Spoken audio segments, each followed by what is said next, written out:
Please welcome Jay Faison.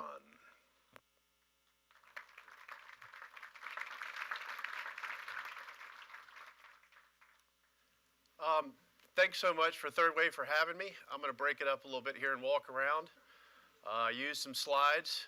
It is a great honor for me to be here in front of such an esteemed group of innovators and risk takers and technical talent.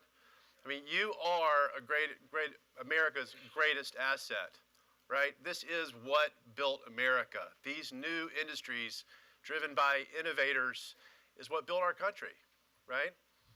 Now, I'm just an underpaid nuclear advocate. But what I've learned through all of this is that nuclear is really a very complex ecosystem with many different parts. And all of the parts are required. But this ecosystem is in crisis. This ecosystem is in crisis. I think we need to capture that. And in order to fix this crisis, we need innovation, right? But to get the innovation, we need better policy. And we've heard a lot of that. But to get to better policy, I think we need a better story. So while I may lower the average IQ in the room here a bit, I'm going to try a story on you. I hope you like it. So there are really two types of innovation in America. There's the world that I come from, which is really the low end of high tech. But actually, I'm talking about real Silicon Valley innovation. Got my clicker. This is the kind of innovation where America dominates, right? It's creative destruction. It's lots of, it can be built in a garage. You don't need a lot of capital. You can scale quickly. You could have software engineers sitting next to you, and you can have Indian engineers working at night. You can come back the next day. You have code written. You marry that with products. It's super flexible, right? Doesn't require a big, sophisticated supply chain necessarily. Heck, it doesn't even really require any hardware these days. But that's one type. And government policy is a nice to have. You need to protect your intellectual property, but it's more of a nuisance than anything else.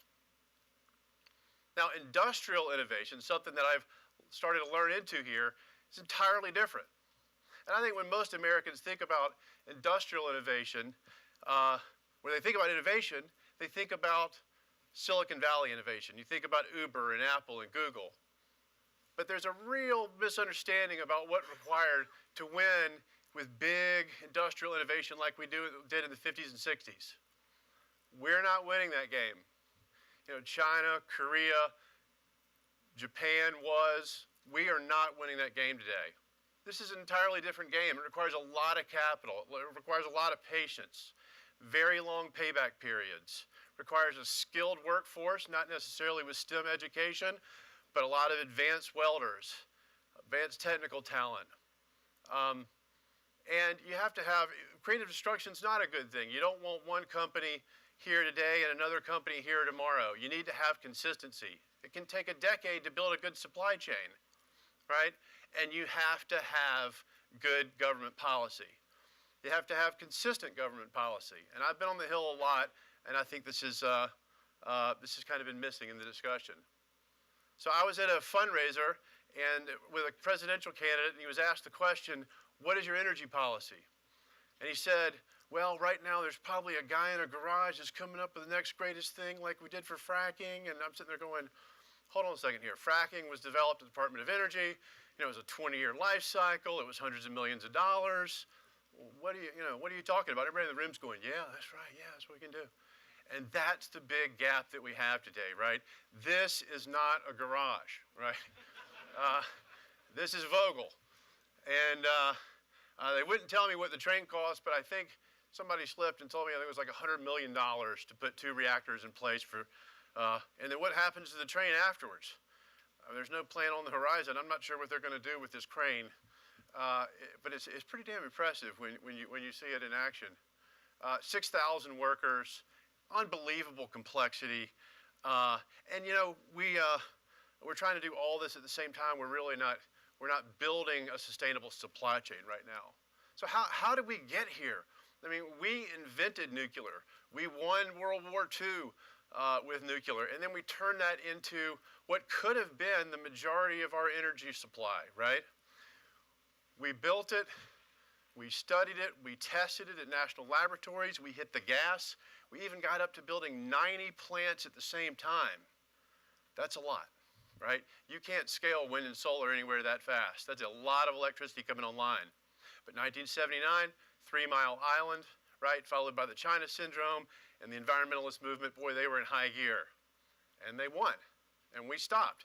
We only finished what was in the pipeline, and we took a 20-year break.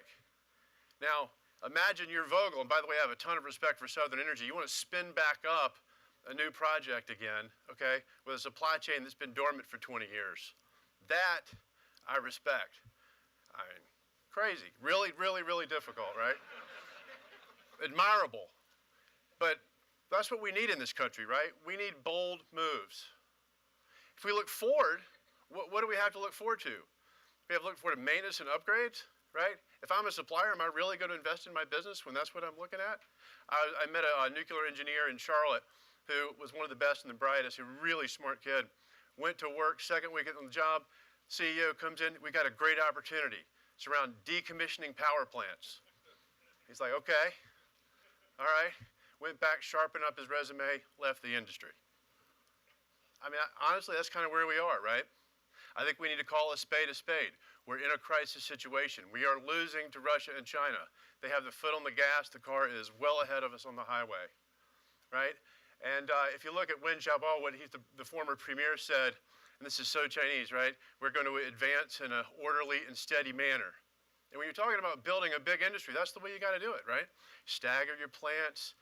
Engineers work on one plant, learn, move up the ranks, manage the next part of the supply chain at the next plant. That's what's required. And we are not doing that. The Russians are doing it, the Chinese are doing it, the Koreans are doing it. We're not doing it. So if we're in Saudi Arabia trying to sell U.S. technology against those folks and we go, well, we didn't really do it that well in our country, but we're going to do it really well for your country.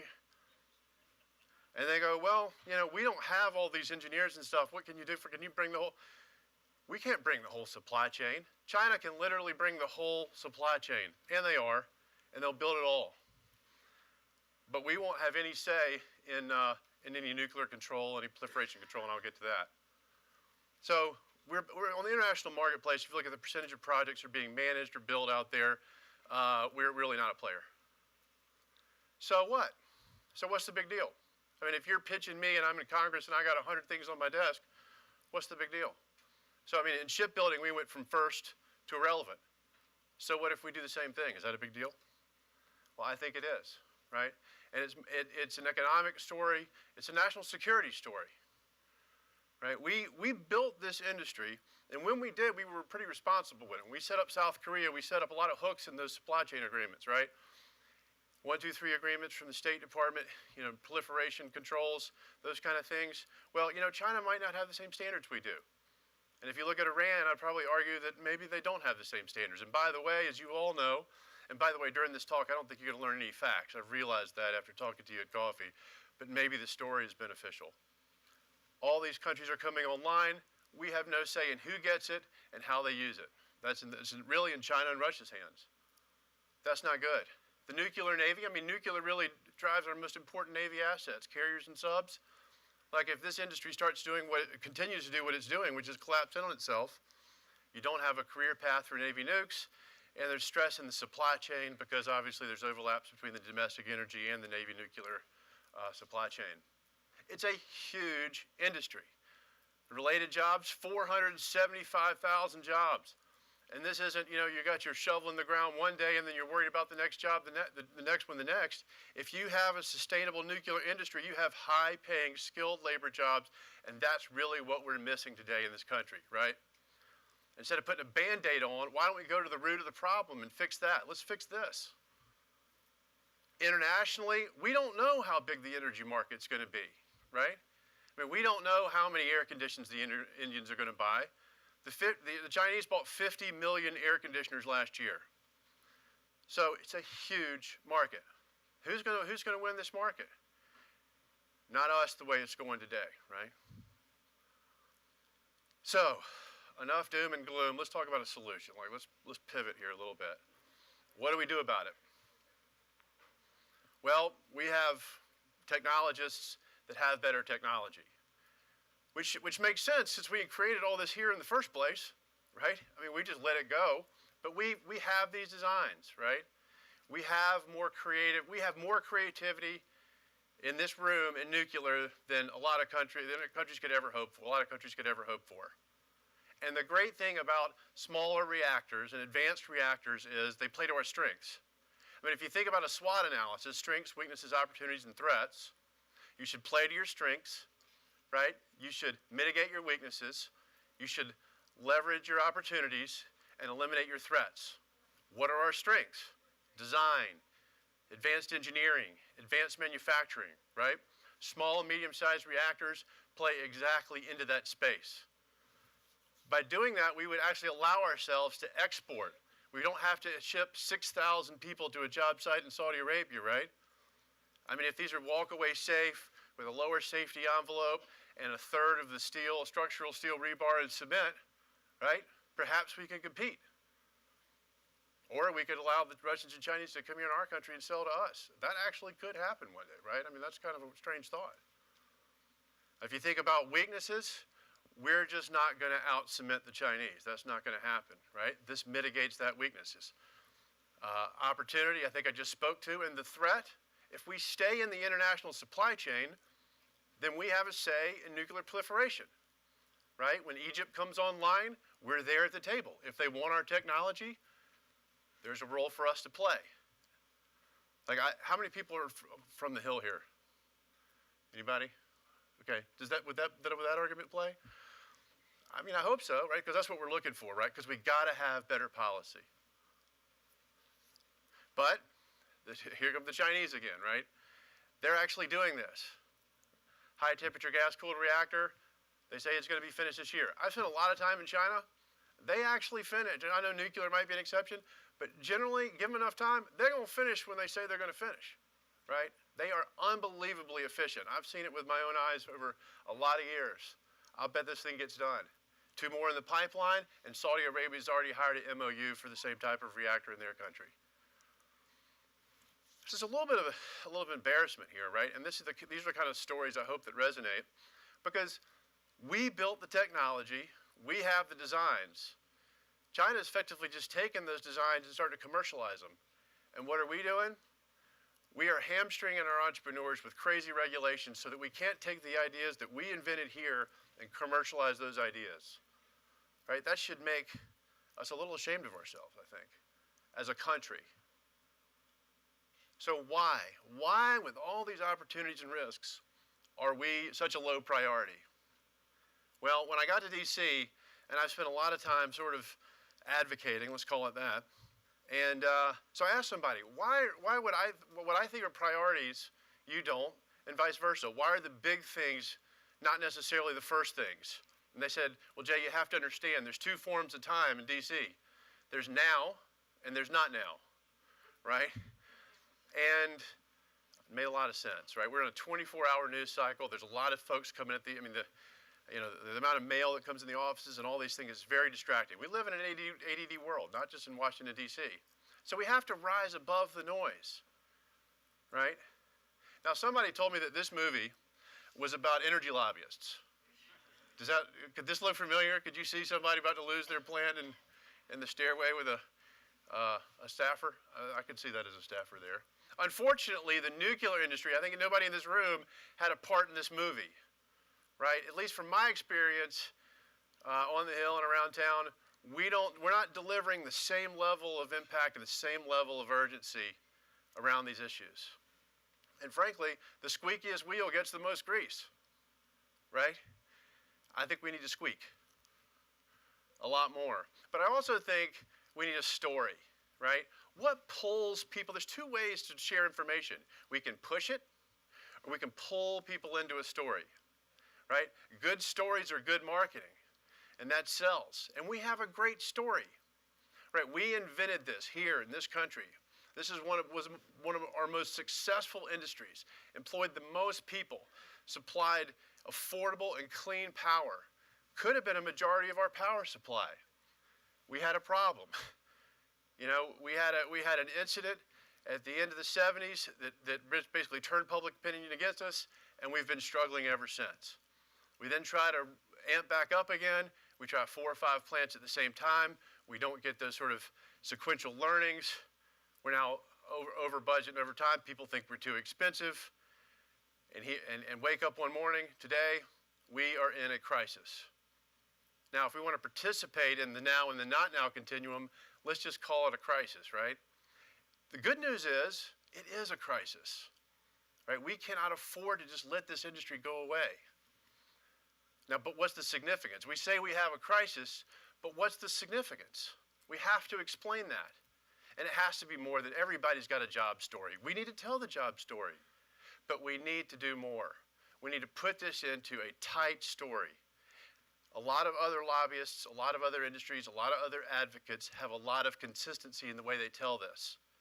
So that the people, the lawmakers, the policymakers are hearing a consistent message and story that raises the importance of the issue. I think this is critical. We're all working on ideas. We've heard a lot of them today. We're all working on policy. But to what end? How do these policies that are sporadic, I think we could all agree on that today, lead to the things that will allow us to compete with the Chinese and the Russians and keep our country safe? I think we need goals. I think our policies, I'll call them tactics, need to align to bigger goals. One idea we have is 4 advanced reactors on a cost share or a government-owned site by 2026 at a competitive price. It's an idea, right? It's one goal.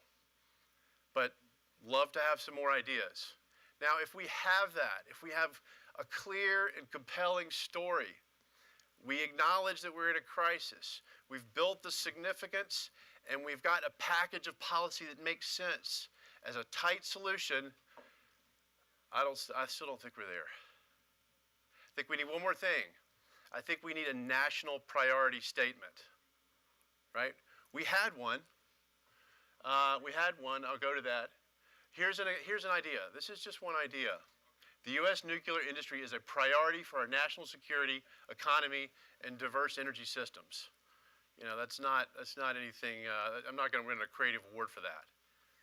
But if we could tell the story and get the White House on board with that, that gives us pressure. That gives us something in the system that pushes these things through, right? Because right now we're stuck. Congress, this story is virtually unknown in the halls of power in the government. Would you guys agree with that? Okay, we're doing better than I thought. I think we need to do a bit better. But we've done it before. This is not such a crazy idea. We had Dwight D. Eisenhower that basically prioritized taking our industrial weapons, our nuclear weapons capabilities, and turning that into domestic energy. And it worked, right? But it was a national priority. People knew that. And I think that's what's required. So anyway, look, I actually did this speech for a couple reasons. One, I'm honored to be here, and I like what Third Way is doing. But I also wanted to force myself into trying to craft a story on something that's very, very complex. So this was my rough draft. This was my attempt. I think the next shot at this is to get to a card, not a stack of papers. One card we can all pull out of our pocket and go, this is why we need to prioritize nuclear policy today. It has to be a national priority. So I'll leave you with this. I don't know how many people have been to Israel, but I'm always impressed when I see youngsters at cafes with, back then it was M16 strapped to their backs. And I thought to myself, in this fight, we need to think like the Israeli army. Everybody at the age of 19, boys have to serve 3 years, women serve 2 years. You have to serve. And when you serve, you always carry your weapon, whether you're on duty or off duty. And I think that's a good analogy for today. We all need to be in the army, and we all need to have a weapon, and that weapon is our story. Thank you.